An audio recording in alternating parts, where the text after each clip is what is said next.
ये है जी हमारा मॉड्यूल 2। इसमें यहाँ पे मैंने नाम दिया हुआ है इसको इंफ्रास्ट्रक्चर कंपैरिजन का। ठीक है। जी। इन द बिगनिंग हमारे पास फिजिकल इंफ्रा होता था, उसमें हम सारा काम कर रहे थे। अभी भी बहुत सारी कंपनीज में आप देखेंगे तो वहाँ पर उनका फिजिकल डाटा सेंटर है जिसमें वो अपने सर्वर्स माउंट करते हैं, अपने स्विचेस राउटर्स वगैरह माउंट करते हैं और इन हाउस अपना सारा सेटअप चला रहे होते हैं। तो इन द बिगनिंग इसी तरह से सारे हमारे डाटा सेंटर्स चल रहे थे, उनके थ्रू हमारे सारे रिसोर्सेज जो है कंट्रोल हो रहे थे। उसमें हमारा किस तरह से काम हो रहा था, फर्स्ट ऑफ ऑल हम ये डिस्कस करेंगे। फिर हम इसमें बात करेंगे वर्चुअलाइजेशन की, कि वर्चुअल इंफ्रा की हमें ज़रूरत क्यों पड़ी, क्या रीज़न थी हम वर्चुअल इंफ्रा की तरफ आए, और उसके बाद हमने क्लाउड पे जंप क्यों किया। ठीक है। जी। ये बहुत ज़्यादा इम्पोर्टेंट टॉपिक है। फर्स्ट ऑफ ऑल हम डिस्कस कर लेते हैं फिजिकल इंफ्रास्ट्रक्चर। जैसे कि मैंने आपको बताया, ये क्या होता है, आपके पास ऑन प्रेमिसेस सेंटर होता है। अब इसमें क्या होती हैं चीज़ें, आपके पास आपके राउटर्स हैं, हम्म। आपके स्विचेस हैं, आपके फिजिकल सर्वर्स हैं। पहले हम बात करते हैं इसमें फिजिकल सर्वर मशीन की। जी। फिजिकल सर्वर मशीन क्या होती है, आपके पास जैसे एक लैपटॉप है, ये क्या है, आपकी एक फिजिकल मशीन है। इसके ऊपर आप कोई ना कोई ऑपरेटिंग सिस्टम इंस्टॉल करते हैं जी। और उसको आप यूजेबल बनाते हैं। ठीक है। इसी तरह से जब हम प्रोडक्शन इन्वायरमेंट में काम कर रहे होते हैं, वहां पर हमारे पास भी इसी तरह से मशीन्स होती हैं जिन पर हम अपनी इंस्टॉलेशन करते हैं और उसको यूजेबल बनाते हैं। अब वहां पर हम उसको डेस्कटॉप मशीन या लैपटॉप मशीन पर क्यों नहीं यूज कर सकते, उसकी जगह हम फिजिकल सर्वर मशीन क्यों परचेज करते हैं, क्योंकि ये हैवी ड्यूटी होती है। इसमें ये कैपेबिलिटीज होती है कि वो मैक्सिमम जो आपके रिसोर्सेज हैं उस पर लेकर जा सके। लाइक आपकी रैम रहती है, ठीक है, आपका जी। प्रोसेसर है। सही है, ये दो ज़्यादा इंपॉर्टेंट होते हैं इसमें। फिर इसके साथ साथ आपके वहाँ पर जो निक कार्ड्स लगे हुए होते हैं। तो अब आप किसी डेस्कटॉप की बात करें, आप किसी लैपटॉप की बात करें, उसमें आपके पास लिमिटेशन है। हाँ। ठीक है, रैम की एक लिमिट है, कहीं पे वो मैक्सिमम 16 GB तक सपोर्टिव होते हैं लैपटॉप, किसी में 32 GB तक सपोर्टिव होते हैं, किसी में 64 हो गया, किसी में 128 GB तक सपोर्टिव लैपटॉप्स होते हैं। ठीक है, या आपकी वो डेस्कटॉप मशीन होती है। और इसी तरह से अगर आप इसमें प्रोसेसर की बात करें, जिसको हम सीपीयू भी बोलते हैं, इसको हम जी। सीपीयू भी बोलते हैं, सेंट्रल प्रोसेसिंग यूनिट। अगर आप इसकी बात करेंगे, इसमें फिर अगेन आपके पास क्या होता है, फिजिकल जो आपका प्रोसेसर होता है वो एक होगा या दो होंगे मैक्सिमम। हाँ। ठीक है। बट जो आपके पास फिजिकल सर्वर मशीन होती है, उसमें आप चार चार आठ आठ इस तरह से आपके पास वहां पे लग सकते हैं। जिसके अंदर। हाँ, स्लॉट्स इसमें बहुत ज़्यादा होती हैं। प्रोसेसर लगाने की, रैम लगाने की, रैम की भी आपको नॉर्मली 8 10 12 इस तरह से स्लॉट्स मिल जाती हैं, जिसमें आप अपने रैम के मॉड्यूल्स लगाकर, जिनको डिम भी बोलते हैं, DIM, अच्छा। वो अपने रिसोर्सेज को इन्हेंस कर लेते हैं वहाँ पर। जब आप लैपटॉप या डेस्कटॉप की बात करते हैं, उसमें आपने देखा होगा एक लैन पोर्ट होती है आपके पास, जी। एक निक कार्ड होता है उसमें। जबकि आपकी सर्वर मशीन होती है उसमें दो या चार आपको नॉर्मली निक कार्ड्स मिल जाते हैं। तो ये भी आपको वहां पर बेनिफिट होता है। मींस कि जी। आप मल्टीपल नेटवर्क्स एक सिंगल मशीन पर यूज कर सकते हैं। तो ये रीजन है कि आपको फिजिकल सर्वर मशीन को वहां पर इस्तेमाल करना पड़ता है, बजाय इसके कि आप वहां पर सिंपल एक डेस्कटॉप या लैपटॉप को यूज करें। अब इसके ऊपर आपकी मर्जी, आपको इसको सिंपल सर्वर बनाए, इसको डेटाबेस सर्वर बनाए, जो भी आपकी कंपनी की नीड है उसके हिसाब से आप उस पर इंस्टॉलेशन कर लेते हैं और वो आपके उस काम को परफॉर्म करना स्टार्ट कर देता है।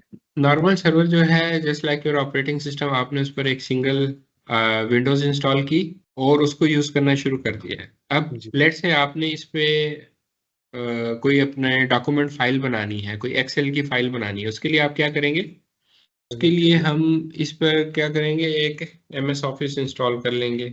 ठीक है ना? उसमें आपको पता है कि आप डॉक्यूमेंट्स भी बना सकते हैं, आप उसमें अपनी सेपरेट शीट्स भी बना सकते हैं जिसे हम एक्सेल फाइल्स बोलते हैं, उसमें आप अपनी प्रेजेंटेशंस बना सकते हैं। डॉक्यूमेंट्स के लिए क्या होता है, आपका MS वर्ड यूज हो रहा होता है। सेपरेट शीट्स के लिए क्या होता है, आपका MS एक्सेल यूज हो रहा होता है। और प्रेजेंटेशन के लिए क्या है आपका, पावर पॉइंट। ठीक है? इसी तरह से आपके पास डिफरेंट सॉफ्टवेयर होते हैं जो आपके इन हाउस यूज हो रहे हैं। फॉर एग्जांपल, आप किसी ऐसी कंपनी में है जिनके कुछ स्टोर्स हैं, वो कोई भी हो सकते हैं, वो आपके अपना कोई जनरल स्टोर हो सकते हैं, कोई आपके वो गारमेंट्स के स्टोर हो सकते हैं, कोई भी इसी तरह से XYZ आपके कंपनी के स्टोर हैं। तो उनको वहां पर अपनी जो भी सेल उनकी चल रही होगी, जी। उस सेल को मैनेज करने के लिए उन्हें किसी सॉफ्टवेयर की जरूरत होती है, और उसको हम सॉफ्टवेयर की जबान में पॉइंट ऑफ सेल बोलते हैं। इसका मतलब है कि वहां पर आपके कुछ प्रोडक्ट्स हैं, जनरल स्टोर की या किसी गारमेंट्स की लेट से हम बात करते हैं, उसमें आपकी पैंट्स आ गई, शर्ट्स आ गई। ठीक है? डिफरेंट वैरायटीज हैं आपकी, लेडीज की अलग हैं, जेंट्स की अलग हैं, किड्स की अलग हैं। तो वो हर एक जो भी आपकी आइटम है उसके अगेंस्ट आपकी कोई ना कोई कैटेगरी होती है। तो उसको जी। मेंटेन करने के लिए आपने सेटअप करना होता है, और वो सारी की सारी चीज़ें जहाँ आपकी मैनेज हो रही होती है उसको हम डेटाबेस बोलते हैं। ठीक, वो जितनी भी चीज़ें हैं आप उसमें जो भी है, जाहिर सी बात है, अगर आप किड्स के इसमें काम कर रहे हैं तो उसमें आपको एज वाइज भी वहाँ पे ग्रुपिंग करनी है। तो वो सारी सारी चीज़ें आपकी मैनेज हो रही है। जिस तरह से आप एक्सेल में शीट बनाते हैं, उसमें आप अपना सारा रिकॉर्ड रखते हैं, सेम लाइक ये एक्सेल की तरह आपका डेटाबेस काम करता है, जैसे आप एक्सेल में काम कर रहे थे। उसमें कोई डिफरेंस नहीं होता। बैकएंड पे आप देखेंगे, जैसे एक्सेल में आपने टेबल्स बनाए हुए, इसी तरह से डेटाबेस में टेबल बन रहे होते हैं, रोज एंड कॉलम्स की फॉर्म में। वहां पे आपके सारा डाटा आ रहा होता है कि ये लेट्स से एज है 3 to 5। ठीक है? और इसमें कलर आ गया उस आइटम का, वो कौन सा है, लेट्स से आपने क्या बोलते हैं उसको, स्टफ हो गया, स्टफ कौन सा है, ये कॉटन है, वूल है, क्या है। और बाकी ये शर्ट है, पैंट है, हाँ। निकर है, ट्राउजर है, ट्रैक सूट है, क्या है ये, वो सारी सारी आपने डिफरेंट कैटेगरीज बनाई हुई थी। उन तमाम चीज़ों को आप मैनेज कर रहे होते हैं, उसी को जैसे आपकी एक्सेल में एक शीट सारी मैनेज हो रही होती है, उसी को हम यहाँ पर डेटाबेस बोलते हैं। एक्सेल में आपकी शीट जितनी लंबी होती जाएगी उतनी वो हैवी होती जाएगी, वो ओपन होने में, क्लोज होने में, कोई भी आपका रिकॉर्ड सेव करने में टाइम लेती है। जी। तो जिस तरह मैंने यहाँ पे आपको बताया कि फिजिकल सर्वर है हमारे पास, वो किस लिए हम यूज करते हैं, फॉर हैवी ड्यूटी। जो हैवी ड्यूटी आपका वर्कलोड होता है उसको मैनेज करने के लिए हम वहाँ पर सर्वर को यूज करते हैं। इसी तरह से जब आप इस लेवल पे काम करेंगे तो वहां पर आपका काम एक्सेल में मैनेज नहीं हो पाएगा। जी। उसके लिए फिर जो आप सॉफ्टवेयर इसकी जगह यूज करेंगे उसको हम क्या बोलते हैं, डेटाबेस। जैसे अब मैं इसको रिलेट कर रहा हूँ आपके लैपटॉप के साथ। लैपटॉप आपने लिया, लैपटॉप लेने के बाद उसमें आपने लेट्स से इंस्टॉल करनी है Windows 11। ठीक है? Windows 11 इंस्टॉल करने के लिए आप क्या चीज़ चेक करेंगे, उसकी ये उसका। रैम और प्रोसेसर। हम उसमें देखेंगे कि Windows 11 इंस्टॉल करना है तो उसके लिए मिनिमम रैम आपको कितनी चाहिए, लेट्स से 4 GB मिनिमम। उसमें आपको प्रोसेसर कितने चाहिए, लेट्स से 2 CPU चाहिए आपको। ठीक है? और आपने देखा कि आपने अपने लैपटॉप की जो स्पेक्स हैं वो चेक की, जी। तो उसमें आपने देखा कि जी आपके पास 16 GB रैम है, और आपके पास आपके लैपटॉप में 4 प्रोसेसर है। वेल एंड गुड, आप उस पर Windows 11 इंस्टॉल कर सकते हैं। आपने इंस्टॉल कर ली, आपने जी। उसको यूज करना स्टार्ट कर दिया। ठीक है? अब लेट्स से आपने इस पे MS ऑफिस इंस्टॉल करना है। अब आप इसकी रिक्वायरमेंट देखेंगे कि इसमें MS ऑफिस जो आपने इंस्टॉल करना है उसकी मिनिमम रिक्वायरमेंट क्या है। जी। लेट्स से वो कहता है 1 GB आपको रैम चाहिए और एक आपको प्रोसेसर चाहिए। तो आपने देखा, आप अपने रिसोर्सेज भी चेक कर सकते हैं। अगर आपने अपने रिसोर्सेज देखने हो, आप कैसे देखेंगे उसको? लेट्स से मैं यहाँ पर पहले टास्क मैनेजर ओपन कर लूँ, फिर वो यहाँ पे डिस्प्ले होगा मुझे। लेट्स से जी मेरा टास्क मैनेजर आ गया आपके सामने, और मैं इसके परफॉर्मेंस पे आ जाता हूँ। परफॉर्मेंस में यहाँ पे वो मुझे बता रहा है कि मेरे पास सीपीयू की कंजप्शन इस वक्त कितनी जा रही है, मेमोरी की कितनी जा रही है, डिस्क की क्या है, इथरनेट की क्या है, ठीक है, वाईफाई की क्या कंजप्शन जा रही है। ये सारी इंफॉर्मेशन मेरे सामने आ रही है, ठीक है।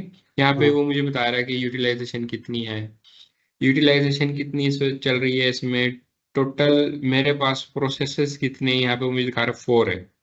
तो ये सारी इंफॉर्मेशन मेरे सामने आ रही है। इसी तरह ये सीपीयू की मैं मेमोरी पर क्लिक करूंगा तो ये मुझे मेमोरी की इंफॉर्मेशन यहाँ पे दिखाएगा। वो बता रहा है कि 20 GB मेरे पास इसमें रैम लगी हुई है।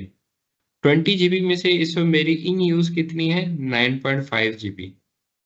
इतनी मेरे पास फ्री अवेलेबल है। मैं इजीली यहाँ पर मजीद चीज़ें ओपन कर सकता हूँ। इसमें काफ़ी सारे मेरे यहाँ पर टैब्स ओपन हैं, काफ़ी सारे सॉफ्टवेयर मैंने ओपन किए हुए हैं, इसलिए ये मुझे इतनी दिखा रहा है। बट अगर मैं सिंपल यहाँ पर विंडोज़ रन करने के बाद टास्क मैनेजर में आके चेक करूंगा तो मुझे बताएगा मेरा वो 3 to 4 GB यहाँ पर रैम जी कंज्यूम हो रही है। सिर्फ इन यूज कितनी होगी? 3 to 4 GB। बाकी मेरे पास यहाँ पे फ्री पड़ी हुई होगी। अब इसका मतलब है कि आपका operating system almost 4 GB RAM use कर रहा होता है, यूज कर रहा ठीक होता है। है। तो इसलिए उन्होंने वहां पर जो आपको उसकी मिनिमम हार्डवेयर रिक्वायरमेंट दी हुई है ना, तो इसी तरह से आपने कोई इस पे सॉफ्टवेयर ओपन करना है, जैसे MS ऑफिस है, उसके लिए उसने उसकी मिनिमम रिक्वायरमेंट बता दी है, तो वो आपकी उसमें ऐड हो जाएगी। जैसे मैंने अभी आपको दिखाया, वो ऑलमोस्ट 10 GB मेरे जो जी रैम है कंज्यूम कर रहा है। प्रोसेसर आपका इतना इफेक्ट नहीं करता जितनी आपकी रैम कर रही थी, क्योंकि आपका वो जो सॉफ्टवेयर है या उसमें जो भी आप चीज़ें ओपन करेंगे वो तमाम की तमाम कहाँ पर आकर लोड होंगी? आपकी रैम में, फिर आपको वो नज़र आएंगी। तो ये चीज़ें हम यहाँ पर देखते हैं, जब हमने कोई भी सॉफ्टवेयर की इंस्टॉलेशन करनी है तो उसमें हमें उसकी मिनिमम रिक्वायरमेंट देखनी पड़ती है। ये ना हो कि आप कोई लेट से आप कोई 3D सॉफ्टवेयर इंस्टॉल करने जा रहे हैं। 3D सॉफ्टवेयर आप इंस्टॉल करने जा रहे हैं, उसमें वो लेट से वो उसकी रिक्वायरमेंट बताता है 20 GB उसको रैम चाहिए, साथ साथ उसे 4 प्रोसेसर चाहिए, प्लस साथ साथ उसको GPU भी चाहिए। यहाँ पे ग्राफिकल प्रोसेसिंग यूनिट, जी ग्राफिकल प्रोसेसिंग यूनिट भी चाहिए। क्यों चाहिए? ये 3D सॉफ्टवेयर है, ये कोई रेंडरिंग सॉफ्टवेयर है जिसमें आपके ग्राफिक्स बहुत ज़्यादा यूज होंगे, ठीक है ना। तो उसके लिए हम उसमें फिर GPU को भी यूज कर रहे होते हैं, और उसके अकॉर्डिंगली हम चीज़ों को देख रहे होते हैं वहाँ पर। जी तो लेट्स से अब तो खैर हर मशीन में, जो भी आप लैपटॉप मशीन लेंगे या डेस्कटॉप मशीन लेंगे, उसमें GPU बिल्ट इन आ रहा है, बट पहले नहीं आता था। लेट्स से हम अज्यूम कर लेते हैं कि हमारे पास GPU नहीं है, तो इसका क्या मतलब है? आपका ये सॉफ्टवेयर उस पर इंस्टॉल नहीं हो नहीं सकता। सर। जी आपकी रैम और प्रोसेसर चेक होंगे, 16 GB रैम है आपकी टोटल, उस पर आपके सॉफ्टवेयर इंस्टॉल नहीं होगा। जैसे आप उसका सेटअप रन करेंगे, वो एरर थ्रो कर देगा कि आपके जो रिसोर्सेज हैं वो बहुत कम है। अपने रिसोर्सेज इनहेंस करें, उसके बाद फिर आप रन करें, वहाँ पे मैसेज आपको डिस्प्ले करेगा कि इसको इतने रिसोर्सेज रिक्वायर है। तो सिमिलर जब हम सर्वर पे बात करते हैं, वहां पर भी अ, जब आपने रिकमेंडेशन देनी है, बीइंग आर्किटेक्ट इंजीनियर, नॉर्मली क्या होता है, किसी भी लेट से आप एक सॉफ्टवेयर हाउस में जॉब कर रहे हैं एज एन आर्किटेक्ट इंजीनियर, और वहां पर आपके पास डेव टीम बैठी हुई है आपकी। उनका काम क्या है? उन्होंने डिफरेंट सॉफ्टवेयर्स जो है वो बनाने हैं, और आपकी कंपनी वो सॉफ्टवेयर सेल कर रही है। उनकी तरफ से एक रिक्वायरमेंट आती है आपके पास कि ऐसे ऐसे हम एक पॉइंट ऑफ सेल, जैसे मैंने आपको एक सॉफ्टवेयर की बात की, वो पॉइंट ऑफ सेल सॉफ्टवेयर बना रहे हैं, ठीक है, जी और वो सेल कर रहे हैं। तो वो आपको बताते हैं कि जी हमारा पॉइंट ऑफ सेल सॉफ्टवेयर है, वो डेटाबेस पे चल रहा है, लेट्स से MS SQL या MySQL, ये मुख्तलिफ डेटाबेसेस के नाम मैं लिख रहा हूँ। उस पर 1000+ जो यूजर्स हैं उन्होंने उस सॉफ्टवेयर को एक्सेस करना है डेली बेसिस पे, ठीक है। अब आप हमें रिकमेंड करें फॉर फिजिकल सर्वर, आप देखेंगे कि इतने ज़्यादा यूज़र हैं जिन्होंने एक्सेस करना है एप्लीकेशन को, वो इस पे चलनी है। अब जी आप सारी चीज़ें देखेंगे, इसकी क्या क्या आप चेक करेंगे। मिसाल के तौर पर MS SQL चलना है तो ये माइक्रोसॉफ्ट की प्रोडक्ट है, इसका हाँ मतलब है वो विंडोज़ सर्वर पे चलेगा। हमने देखा जी विंडोज़ सर्वर के जो इंस्टॉलेशन की मिनिमम रिक्वायरमेंट है, फॉर एग्जांपल 4 GB पे होता है, मैं यहाँ पे 8 GB मेंशन कर रहा हूँ। 8 GB आपको रैम चाहिए और 2 प्रोसेसर चाहिए। जी सेकेंडली इसमें आपने MS SQL उसको डाउनलोड इंस्टॉल कर। करना है, उसकी रिक्वायरमेंट होती है मिनिमम 16 GB और 4 प्रोसेसर चाहिए थे, ठीक है। और थर्ड क्या है जी, इसमें लोगों ने इसको यूज़ करना है, एक्सेस करना है, तो जाहिर सी बात है उसका लोड भी आपकी रैम पर आएगा सारा कुछ। तो हम्म, उसके हिसाब से आप अपनी कोई रफली जो भी है कैलकुलेशन वो करके आप बता देते हैं कि आपको एक्स्ट्रा जो है, लेट से हम कहते हैं 64 GB हमें रैम चाहिए फर्दर, और इसी तरह से हमें 2 फर्दर प्रोसेसर्स चाहिए। अभी टोटल कितनी हो गई, 64 + 16 भी हो गया 88 रैम। हो गई। जी और आपने फिर उनसे पूछा कि जी ये आपके यूजर इतने ही रहेंगे या ये डे बाय डे इंक्रीज होंगे। वो कहते हैं कि जी कंपनी ग्रो कर रही है तो ये इंक्रीज हो सकते हैं, कंपनी ग्रो कर रही है ये इंक्रीज होते रहेंगे। तो जी आपने फ्यूचर को माइंड में रखते हुए, आपके पास टोटल यहाँ पे जो थी 88 GB आ रही है रैम, जी आपने फ्यूचर को माइंड में रखते हुए इसको इनहेंस कर दिया। आपने कहा जी मुझे 128 GB का रैम लगा हुआ चाहिए सर्वर में, और इसी जी तरह से आपके पास यहाँ पर 2 + 4 8 6 और 6 + 4 8 प्रोसेसर हैं। आपने कहा जी जी मुझे 16 प्रोसेसर्स का सर्वर ले दें, ठीक है। प्रोक्योरमेंट में आपने अपनी ये रिकमेंडेशन भेज दी, प्रोक्योरमेंट ने ये परचेज किया। लेट से हम कहते हैं कि जी ये ऑलमोस्ट ये महंगी होती मशीनें, तो जी हम अज्यूम कर लेते हैं कि 2 मिलियन का सर्वर आ गया। हमने क्या किया, रिकमेंडेशन दे दी और हमारे पास वो मशीन आ गई। हमने उस जी पर सारी इंस्टॉलेशन की, इंस्टॉलेशन करके हमने अपनी डेवलपर टीम को वो उसका जो IP एड्रेस वगैरह जो था वो दे दिया, उन्होंने उसकी सेटिंग की, उस पर अपनी एप्लीकेशन रन कर दी, वो यूज़ होना शुरू हो गई। अब आपके पास ऑडिट आ जाता है, ऑडिट आया, ऑडिट वालों ने चेक किया सारा, उन्होंने सारे सर्वर लॉग्स आपके चेक किए और उन्होंने देखा सारे जो रिसोर्सेज आपके कंज्यूम हो रहे थे जी ओवरऑल, आपने एक रिकमेंडेशन ये भेजी, उस पर आपके पास सर्वर मशीन आ गई है। अब इसमें आपके पास रिसोर्सेज जो कंज्यूम हो रहे थे मैक्सिमम आपके गए 16 GB रैम और 2 प्रोसेसर्स, ठीक है। 16 GB जी ऑफ रैम एंड 2 प्रोसेसर्स। उन्होंने कहा हाँ जी बिलाल, ये हमें बताएं आपने 128 GB का सर्वर लिया है, 16 प्रोसेसर्स लगवाए हैं आपने, बट हमने देखा है आपके लास्ट 6 मंथ की जो रिकॉर्ड है उसके मुताबिक तो आपके ये रिसोर्सेज कंज्यूम हुए हैं, फिर आपने इतनी हैवी मशीन क्यों मंगवाई, आपने इतना खर्चा क्यों करवाया कंपनी का। तो आप क्या आंसर करेंगे उन्हें। ये फ्यूचर को मतलब कि दिमाग में रखते हुए लिया है। एग्जैक्टली ठीक है। आपने उनको ये आंसर दे दिया, वो सेटिस्फाई होके चले गए। वो देन अगेन आफ्टर 6 मंथ आते हैं, वो दोबारा चेक करते हैं आके लॉग्स, वो देखते हैं सारी चीज़ें, वो देखते हैं कि जो आपके रैम है वो लेट से 20 GB तक चली गई है और प्रोसेसर आपके वही 2 के 2 यूज़ हो रहे हैं, इससे ज़्यादा आपके रिसोर्सेज यूज़ ही नहीं हुए। तो कहेंगे अभी भी इतना मेजर गैप है कि 128 GB एंड 20 GB बहुत बड़ा गैप है। 100+ GB आपने रैम बिला वजह लगाई हुई है उसमें, प्रोसेसर वगैरह चलो 4 आप रख लेते, आपने 16 रखे हुए हैं। तो अब आप उनको सेटिस्फाई नहीं कर सकते क्योंकि अब साल गुजर चुका है, अब आप जी उन्हें सेटिस्फाई नहीं कर सकते। तो इट मीन्स कि जब हम फिजिकल इन्वायरमेंट में काम कर रहे थे अपना, वहां पर हमारे पास रिसोर्सेज बेतहाशा ज़ाया होते थे। ये एक बहुत बड़ी डिबेट मार्केट में स्टार्ट हुई कि मशीन्स बहुत कॉस्टली हैं। अब हम्म, एक सिंगल सर्वर तो लगा नहीं होता किसी भी इन्वायरमेंट में आप चाहें, हाँ ठीक है। तो जी आजकल आप देखेंगे कि नॉर्मल सी ऑर्गेनाइजेशन में देखेंगे अब आपको 80 100 इतने सर्वर मशीन्स लगी हुई नजर आएंगी। उसको मल्टीप्लाई बाय 2 मिलियन कर दें तो बहुत बड़ी अमाउंट बन रही है आपके पास। 100 मल्टीप्लाई बाय 2 करें 200 मिलियन, इतना बड़ा। वो कहते हैं कि जी हम अपने फिजिकल इंफ्रा पे खर्चा क्यों करें। अब इसके साथ साथ क्या हो रहा था फिजिकल इंफ्रा में, तो ये एक बहुत बड़ी डिबेट चल रही थी कि स्पेशली जो एंटरप्राइज लेवल के ऑर्गेनाइजेशंस हैं जिनमें 1000+ सर्वर्स चल रहे होते हैं, 1000+ 2000+ सर्वर्स चल रहे हैं, जी बेताशा आपको मिल जाएंगी। जैसे अगर हम ये AWS का कोर्स हम पढ़ रहे हैं, अमेजोन की ही बात करें, जी अमेजोन को अपना ई कॉमर्स बिजनेस चलाने के लिए माइट भी 10,000+ सर्वर्स की जरूरत हो, ठीक है ना। फिजिकल वहां पे उन्होंने अपना डाटा सेंटर चलाना है, तो मिनिमम जी की अगर हम बात करें 2 मिलियन का एक सर्वर आ रहा है, तो एक बहुत बड़ी अमाउंट बन रही है। इस तरह से वो उसको मैनेज करेंगे, ठीक है।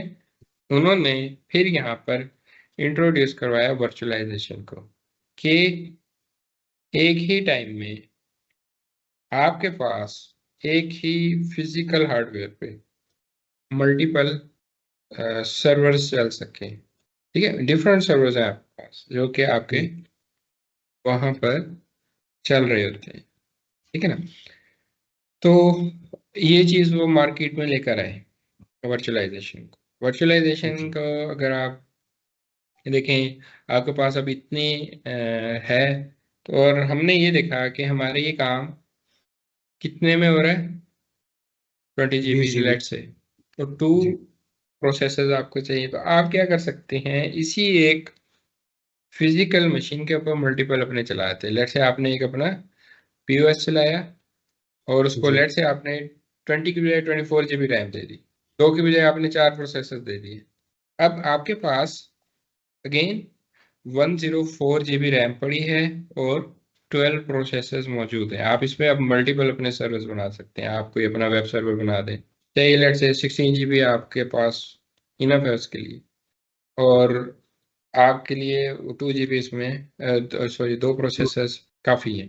तो इस तरह आप जी मल्टीपल अपने वेब सर्वर्स बनाते जाएं, और अपने रिसोर्सेज को आप कंट्रोल करते जाएं। तो वर्चुअलाइजेशन आ गई। जी वर्चुअलाइजेशन के लिए आपका जो यहाँ पर सॉफ्टवेयर या ऑपरेटिंग सिस्टम यूज होता है, उसको हम हाइपरवाइजर बोलते हैं, ठीक है। हाइपरवाइजर ऐसा ऑपरेटिंग सिस्टम होता है जो डायरेक्टली आपके हार्डवेयर पर इंस्टॉल होगा, और उसके ऊपर आप फिर अपने बाकी जो भी ऑपरेटिंग सिस्टम्स हैं उनको सेटअप करेंगे। इसमें वर्चुअलाइजेशन की अगर हम टाइप्स की बात करते हैं, तो 2 डिफरेंट टाइप्स हैं हमारे पास, वो यूज हो रही होती हैं, हार्डवेयर लेवल वर्चुअलाइजेशन और ऑपरेटिंग सिस्टम लेवल वर्चुअलाइजेशन। इसको हम एडवांस वर्चुअलाइजेशन भी बोलते हैं। पहले हम डिस्कस करते हैं इसमें हार्डवेयर लेवल वर्चुअलाइजेशन। इसमें अगेन आपके पास 2 डिफरेंट टाइप है। टाइप 1 हाइपरवाइजर बोलते थे उसको पुराने टाइम में, और टाइप 2 हाइपरवाइजर बोलते थे। बाद में इन्होंने इनका नेम चेंज करके बेयर मेटल कर दिया टाइप 1 को, और अच्छा होस्टेड कर दिया टाइप 2 को। अब दोनों जी में डिफरेंसेस क्या है ये हम देख लेते हैं। Hosted versus bear metal, type 1 hypervisor और टाइप 2। पहले हम बात करेंगे टाइप 2 हाइपरवाइजर की। इसमें क्या होता है कि लेट्स से आपके पास लैपटॉप है, लैपटॉप के आपका जी हार्डवेयर, उसके ऊपर आपने विंडोज 11 इंस्टॉल कर दी, वो क्या जी कहलाएगा यहाँ पे आपका होस्ट ओएस। उसके होस्ट ऊपर जी आपने कोई हाइपरवाइजर इंस्टॉल कर दिया, चाहे आप ओरेकल वर्चुअल बॉक्स इंस्टॉल करें या VMware वर्कस्टेशन को इंस्टॉल करें, तो वो क्या आपके पास एक हाइपरवाइजर की टाइप है, और उसको जी हम कौन सा हाइपरवाइजर बोलते हैं, होस्टेड हाइपरवाइजर। और उसके ऊपर अगेन फिर आपने अब इसमें ऑपरेटिंग सिस्टम इंस्टॉल करना है, और इसमें आप फिर अपनी एप्लीकेशन चलाएंगे। मिसाल के तौर पे मेरे पास यहाँ पर है वो अपना VMware वर्कस्टेशन को मैं यूज करता हूँ Oracle वर्चुअल जी बॉक्स की जगह।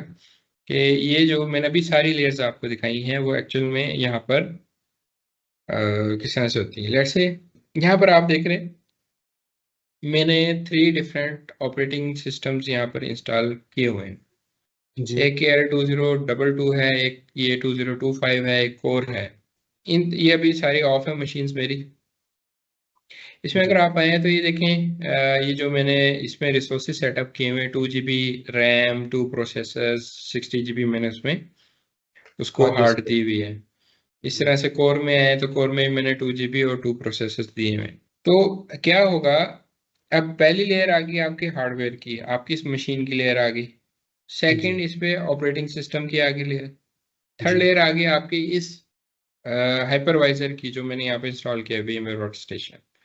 चौथी जी, लेयर आ जाएगी, इसके ऊपर आपने ये जो भी आपने ऑपरेटिंग सिस्टम इंस्टॉल किया है, ये विंडोज सर्वर है 2025, इसका कोर वर्जन है, ये काली लिनक्स हुई हुई है इस पे। तो ये अब मैं लेट्स से विंडोज सर्वर के अंदर कोई अपनी एप्लीकेशन चलाता हूँ, तो अब इस पे जब ये लेवल्स आए हैं उसकी वजह से यहाँ पर जो आपके पास रिक्वेस्ट जाती है आपके जी, कर्नल को, हर हार्डवेयर का एक कर्नल होता है जिससे वो कम्युनिकेट करता है और वो आपके सारे इशू रिजॉल्व कर रहा होता है, ठीक है ना। आप जी, कोई चीज़ ओपन करेंगे, कर्नल को रिक्वेस्ट जाएगी, कर्नल उसको ओपन करके आपको दे देगा।